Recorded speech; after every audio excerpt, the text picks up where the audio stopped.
Welcome to our channel. Today we how to save on software subscriptions with Microsoft, complete guide step by step clearly. Start by assessing your current software needs. List all the subscriptions you are currently using. Determine which of these subscriptions overlap in functionality. Identify any free or built-in alternatives offered by Microsoft. Visit the Microsoft 365 website to explore available plans. Consider the apps included in each plan. Choose a plan that aligns with your specific needs. Take advantage of trials to evaluate software before committing. Check for student or business discounts, if applicable. Look into the Microsoft Family Bundle for additional savings. Combine individual apps into a single Microsoft 365 subscription when possible.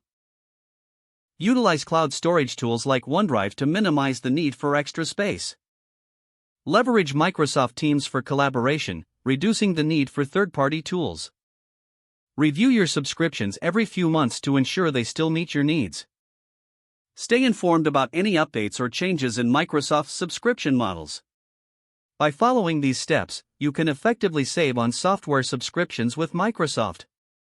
If the page does not load, refresh the browser or try again in a private or incognito window. Make sure you are using the correct email address, then retype it carefully to avoid small typos. If your password is not accepted, use the reset option and create a new strong password you can remember. Check your spam folder for verification or security emails, then complete any requested confirmation steps. Enable two-factor authentication if available to improve account security and reduce unauthorized access risk. After signing in, review your profile details so your contact information and settings are accurate and current. If you see an error message, note it down and try again after restarting your device and internet connection. Log out when you finish, especially on shared devices, to keep your account and payment information secure. If the page does not load, refresh the browser or try again in a private or incognito window. Make sure you are using the correct email address, then retype it carefully to avoid small typos. If your password is not accepted, use the reset option and create a new strong password you can remember. Check your spam folder for verification or security emails, then complete any requested confirmation steps.